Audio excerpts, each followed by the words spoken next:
Mes poulets, mes poulettes, bienvenue dans cette nouvelle vidéo. Aujourd'hui au programme, qu'est-ce que je vais faire? Je vais finir de redresser tout ce qui est menuiserie, tout ce qui est bâti, avec un mortier fin, le mortier fin 152 de chez Parex Lanco. Première étape, je vais démonter les ouvertures, les fermetures provisoires, et comme ça je vais pouvoir, dans un second temps, redresser les bandes de redressement, ainsi que les appuis des fenêtres, c'est-à-dire la partie verticale. Pas plus de blabla, sur ce, on se met au boulot et on y va.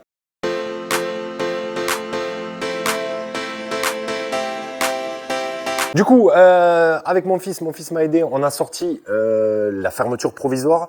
Maintenant, ce que je vais faire, c'est que... Alors désolé pour le bruit, j'ai le voisin qui est en train de travailler, oui, c'est les aléas de la campagne. Ce que j'avais fait, c'est que j'avais déjà redressé, comme tu l'as probablement vu dans une vidéo précédente, les appuis de fenêtre ainsi que les bandes de redressement. Je les avais fait avec un mortier classique. Dans un premier temps, j'avais fait du béton, c'est-à-dire, je vais te montrer de l'autre côté, tu le verras mieux, le béton, mélange de sable, de gravier et de ciment pour avoir une grosse prise. Et ensuite, j'ai fait donc un mortier normal. Mortier, c'est du sable, du ciment et de l'eau. Pour avoir un grain un peu plus fin, pour être droit. Maintenant, ce que je vais faire, c'est que je vais utiliser, je te montre le sac de suite, hop là, tout simplement le mortier fin, le 152 de chez Parex Lanco. Pourquoi faire? Pour finir d'avoir, pour avoir la finition la plus propre possible, pour les bandes de redressement qui sont ici et ici, pour que le menuisier puisse travailler facilement et que je n'ai pas de pont thermique entre le compris bande, les mastiques et le bâti. Et ici pour les appuis de fenêtre, pour avoir les appuis de fenêtre les plus droits et les plus lisses possibles esthétiquement, en attendant de faire mon bardage et les autres finitions. Voilà, sur ce, je te montre comment on fait. Rien de bien compliqué. La gâchée est faite dans un seau avec de l'eau, un malaxeur. Et après, je monte ça comme de l'enduit. On y va, je te montre.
Comment j'avais fait sur un côté, j'ai continué à bosser, je me suis aperçu que ma méthode n'était pas bonne, tu as dû le voir, je passe beaucoup de temps, c'est très... Voilà, j'y arrive pas, concrètement.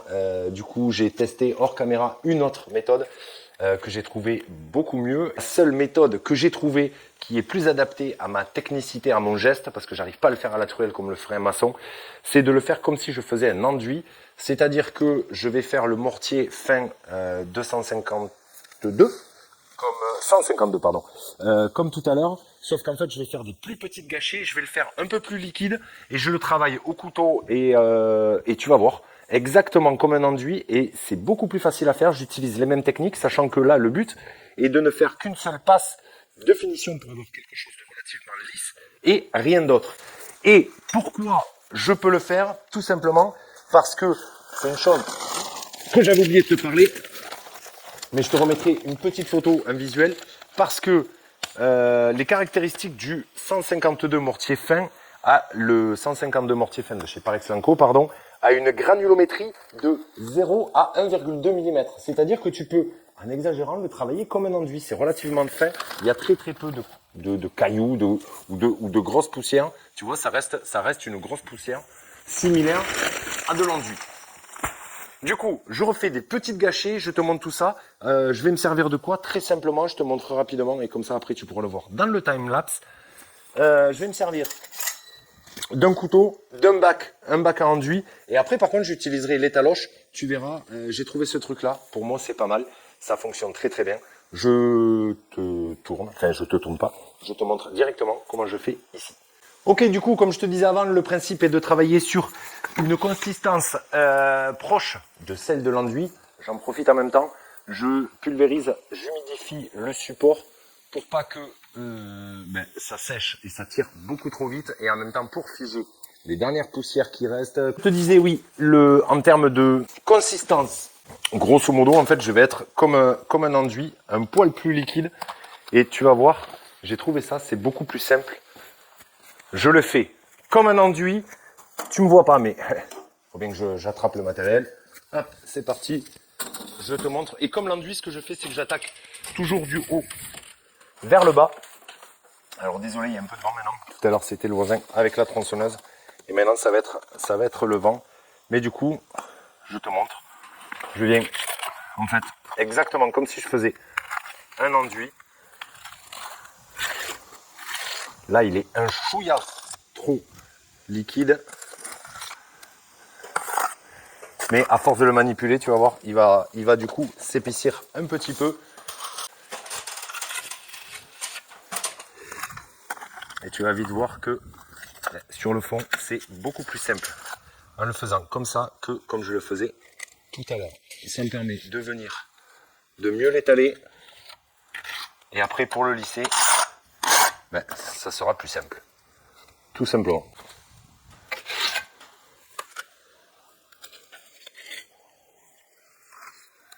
Toujours pareil, comme un enduit, je le fais volontairement du haut vers le bas. Comme ça, en fait, je ne risque pas, de salir. Je ne fais que descendre. Et du coup, je ne salirai pas le reste. Si je fais du bas vers le haut, si jamais je tombe quelque chose, du coup, je vais être embêté. La même technique, comme si j'étais avec de l'enduit. Je viens juste à le ferrer et à le poser. Je dépose mon produit de façon uniforme, comme si je déposais de l'enduit.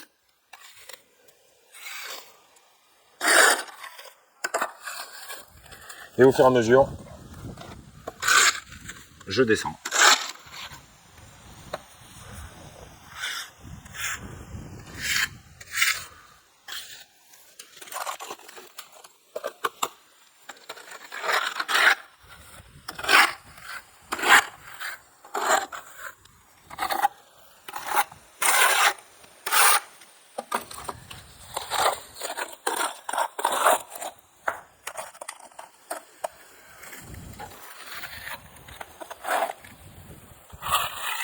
Le geste reste exactement le même. Je pars du bas, je remonte, mes doigts toujours posés, comme si je faisais des bandes en fait.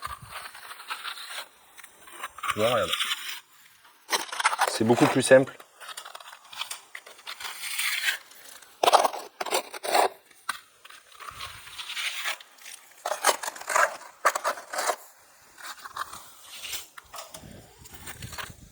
Et pareil, du coup, je viens et je croise dans les deux sens pour pouvoir, charger mes bords.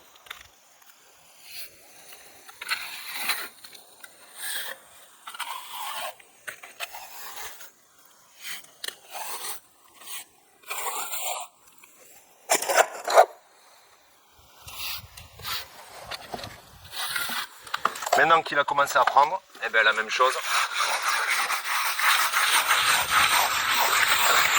Je viens et je le taloche.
Côté extérieur, je fais la même chose, je fais le tour, bouge pas, j'y vais.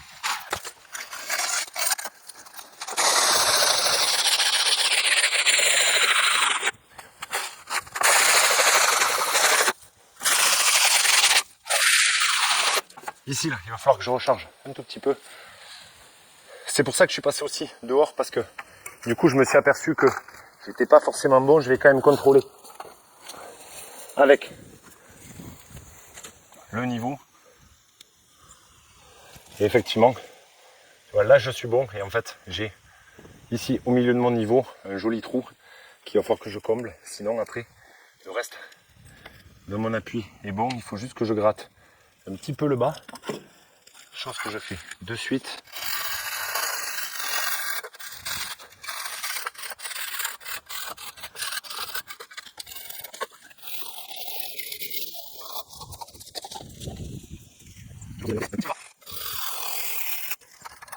Comme ça, on n'est pas au millimètre près. Ça reste de la maçonnerie, c'est pas non plus de l'enduit avec une précision folle. J'ai juste à venir, je rentre, je charge ça et ce côté-là est fini. Comme tout à l'heure, ce que je fais, j'humidifie légèrement mon support pour avoir une meilleure prise et surtout avoir une ça c'est dur ça. Homogénéité au niveau de mon grattage, tu vas voir, hop, je le laisse comme ça, j'ai plus qu'à charger ce que j'avais dit, la partie ici de mémoire, exact, je viens charger cette partie là du milieu, je recharge du produit et on est reparti.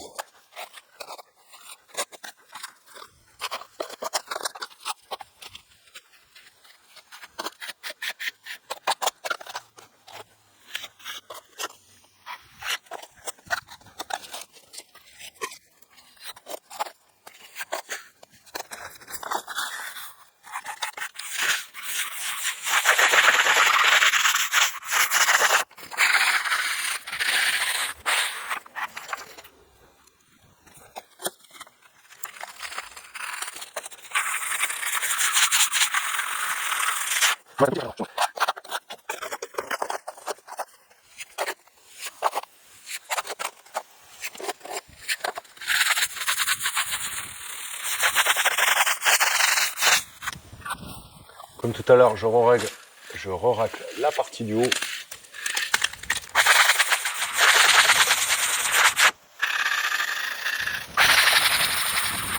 Je refais un peu de mélange, je continue. Je te mets un time-lapse et j'applique cette méthode-là sur tous les appuis, sachant que la partie de l'angle, tu verras, je vais la retravailler après parce que c'est beaucoup plus simple. Sur ce petit time-lapse, on est parti.